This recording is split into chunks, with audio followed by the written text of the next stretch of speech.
Sarah Jarvis, there's 10 Green candidates standing this time, and I've asked them all this first question. What motivated you to stand? So I joined the Green Party when I was in lockdown, actually, but green issues have always been really important to me. I got a sense of, during that time where we were all confined to our house, we got a real visual impact of like what it would be like if humans just sort of weren't so destructive in the environment, and it just got me thinking. And so was it those type of things like, whether you're over there, you could see the air is much clearer, or things quieter, or people look in the skies and saying, and people, you didn't have to be a green voter or green aware, you just notice these things. And more than that, I think actually it was about the sense of community as well that was around at that time. We were all out on the doorstep, banging our hands and clapping for the NHS. We were all checking on our neighbours, friends, elderly relatives, and I think that really inspired me. Actually, this is what community could really be like. This is what Harlow could be like. I met all my neighbours for pretty much the first time speaking to them, and learned a lot about people, and I think those two issues really combined to kind of maybe reach out to the Greens. So I'm jumping ahead a bit of my questions though, but as you're staying for the first time in Netteswell, what would you gauge as success? I think when we had our very first unofficial meeting as the Harlow Green Party, we all said we're not sure how many people are really interested in Greens. There's been very little Green representation in Harlow, and in Essex actually it's a very non-Green area traditionally. So we were all really curious, like I wonder what would happen if we just did candidates in every ward. Would people be interested? Would people relate to us? So one of our goals was to grow our party in order to stand a candidate everywhere.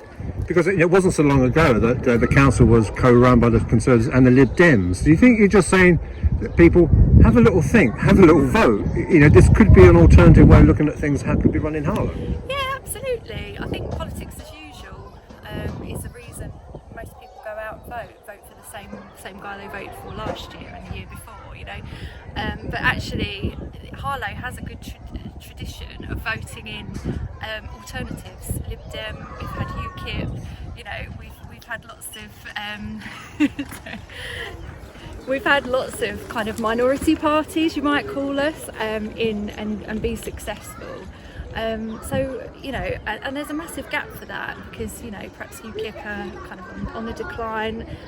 Lib Dem, I think we've only got one candidate this time around. So actually, I think the timing is right for the Green Party to kind of introduce ourselves at this election. Your graphs and your banners come up on my social media feed, which must be working then. Thank you. That's all right. So I guess I've answered my own question. You're using a lot of social media. Absolutely, yeah. So one of our other priorities is trying to engage people in voting. So we want to really improve voter turnout. I don't know how we're going to do that yet. We're still thinking about it, and also trying to reach younger voters. I've read somewhere that if a young person hasn't voted by the time they're 18 or 19, they're unlikely to vote. And we know green issues are really important for young people.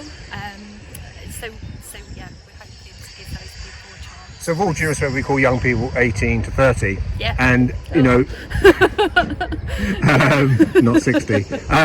And they've looked at COP26. They've looked at the environment. They've looked at the green issues are coming up time and time again. You're saying to them, that's not just a global issue. These are local issues. And so whether you've seen the River Stork decisions, have a think, and maybe more than that, get to a polling station next Thursday. Absolutely. Please come out and vote.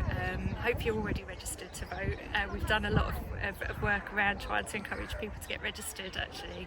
But yeah, if you're registered, please come out and vote. That's really important. Just one thing about the Greens, and we'll say the Greens, the 10 candidates, but I know the Conservative candidates disagree on a number of issues, and the Labour candidates disagree. Do you all agree on the same issues, or do you somewhere have you? So I know you're quite new, but have you had arguments?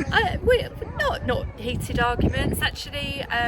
When people come to our meetings, often people say, like, come away saying, actually I've never been to a meeting where there's so much enthusiasm as this one. I'd welcome you to come, actually, invite you one time. But yeah, we pretty much all come from a similar background. We're all really passionate about Harlow, we want what's best for Harlow.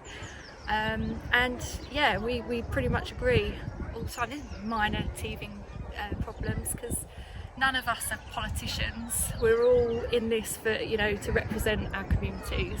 But you say none of us are politicians. It's possibly next Thursday you could win the seat at Netteswell, and then some of you have to go on things like on cold, wet Wednesday nights, cabinet meetings, licensing meetings, scrutiny meetings, planning meetings.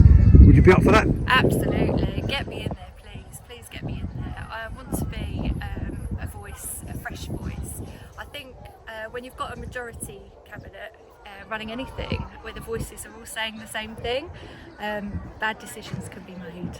I think a green voice, even if it's just one, would really stir things up. So I really encourage people to give us a chance.